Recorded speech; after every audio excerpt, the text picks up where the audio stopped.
Dear students, in last video we have discussed some of the important properties and some important reactions of organolithium compounds. As we know that organolithium compounds are highly reactive and more reactive than the Grignard reagents. So starting with the organolithium compounds, a large number of compounds are synthesized. So in that, first we synthesize the first in first reaction we synthesize the alkanes. Secondly, we synthesize alkenes. Thirdly, we synthesize alkyl halides, and then we have discussed the formation of alcohols also. Okay, so some of the important reactions we have discussed in last video, that is formation of alkenes, formation of alkyl halides, formation of alkenes, for formation of alcohols. So in alcohols we have prepared primary alcohol, secondary alcohol and tertiary alcohol. Primary alcohol can be prepared by treating organolithium compound with formation formaldehyde only and gives primary alcohol. For the preparation of secondary alcohol, organolithium compound is treated with other aldehyde. Instead of formaldehyde, we can take any other aldehyde and form secondary alcohol. For the preparation of tertiary alcohol, organolithium compound is treated with only ketone. So we will get here the tertiary alcohol. So all these reactions we have discussed in previous video.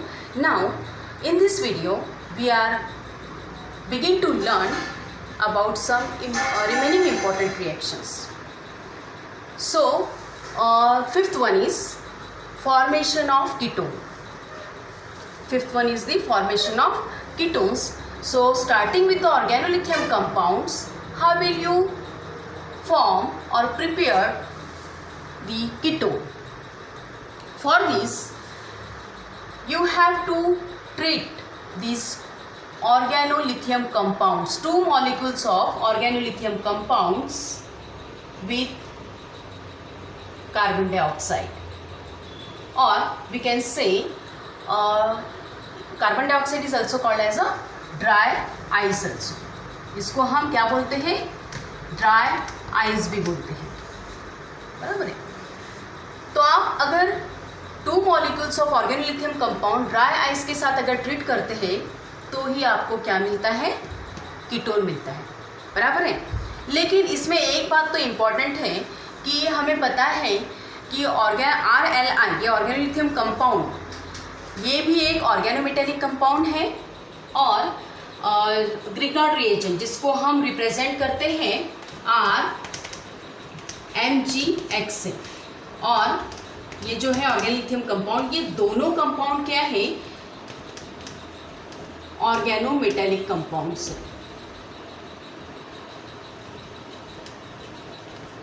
Organometallic compound से.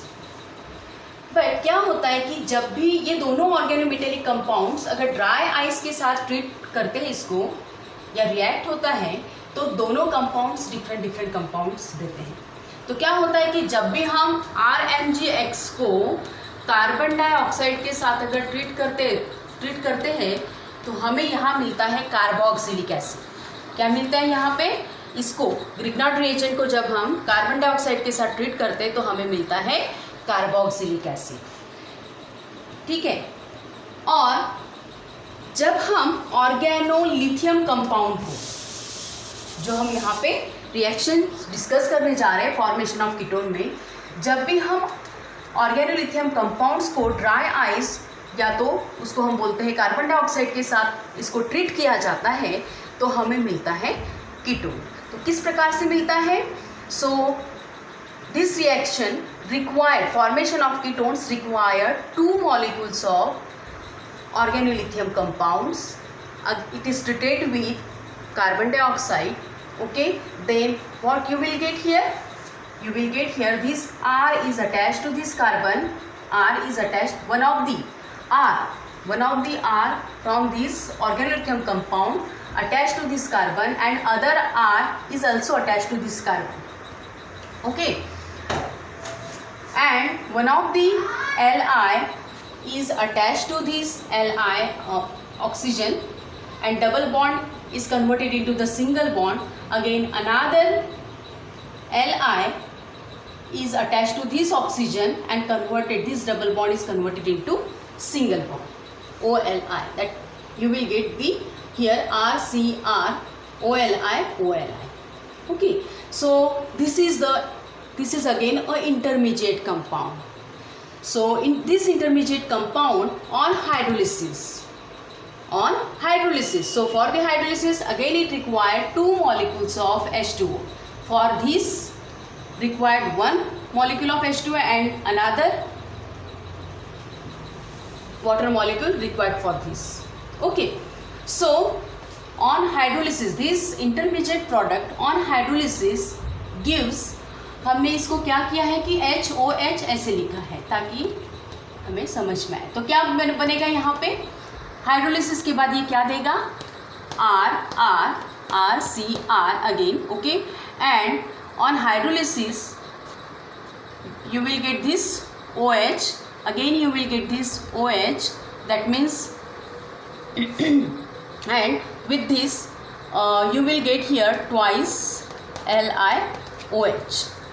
Okay, then what happened here, one of the water molecule get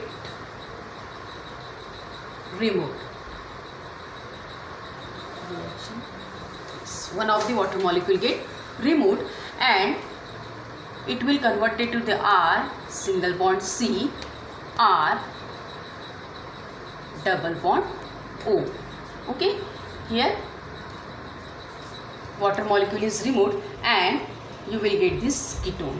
Okay, तो यहाँ पे जब water molecule removed हो जाएगा तो ये क्या होगा, it will, in order to satisfy the valency, this single bond is converted into the double bond. मतलब कार्बन की वैलेंसी कितनी हो जाएंगी 1, 2, 3 और 4 सेटिस्फाई हो जाएगी. तो in this way you can form ketones from the organolithium compound.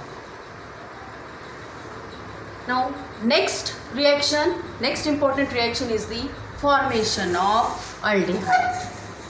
So starting with the organolithium compound you can also form the aldehyde also.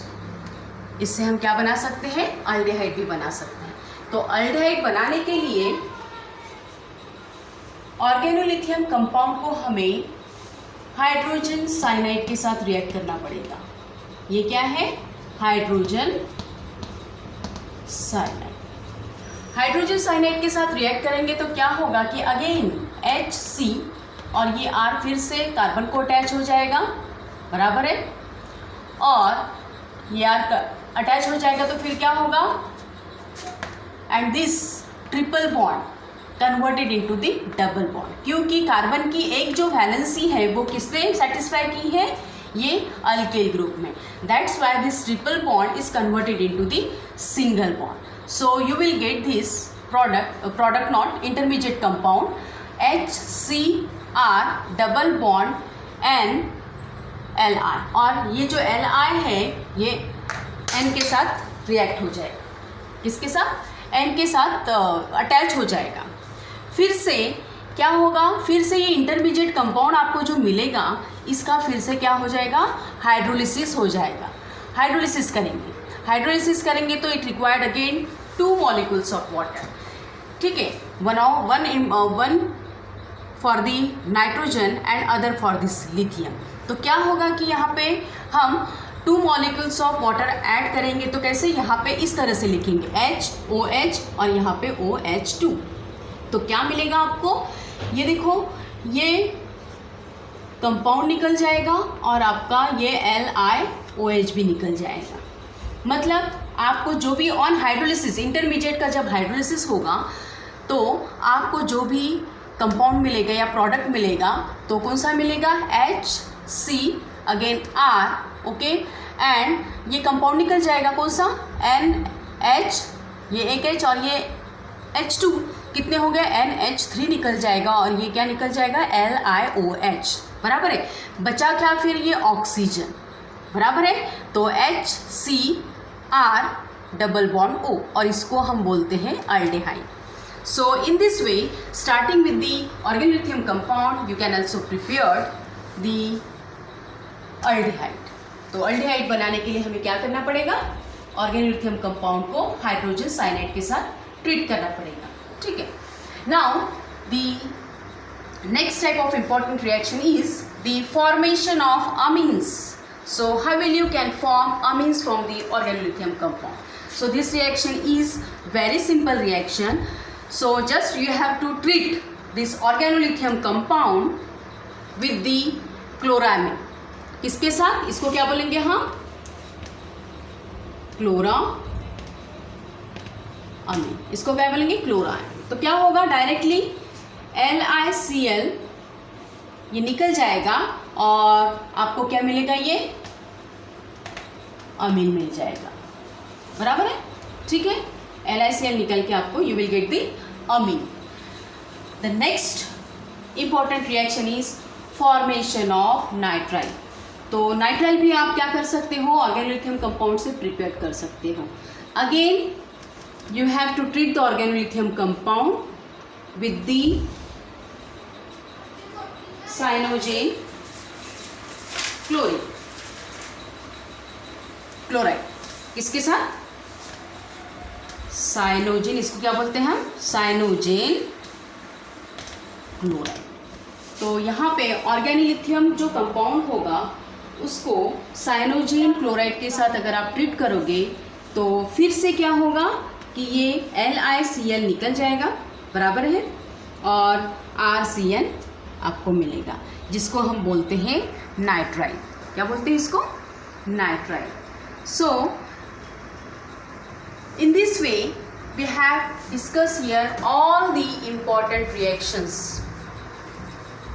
of the organolithium compounds. And dear students, you should have to keep one thing in mind, that all these examples which we have discussed here, you should have to practice all these examples with Mithil lithium. आपको क्या करना है, जो भी हमने important reactions इसके पढ़े हैं, कितने टोटल 8 इंपॉर्टेंट रिएक्शंस हमने ऑर्गेनोलिथियम की स्टडी की है यहाँ पे, तो आपको ये सारे हमने जनरल रिएक्शंस करके पढ़े हैं। तो आपको क्या करना है, you should have to practise all these examples with the methyl lithium. Methyl lithium को as a organolithium compound use करके आप सारे एग्जाम्पल्स आपको सॉल्व करना है, प्रैक्टिस करना है। Okay, thank you.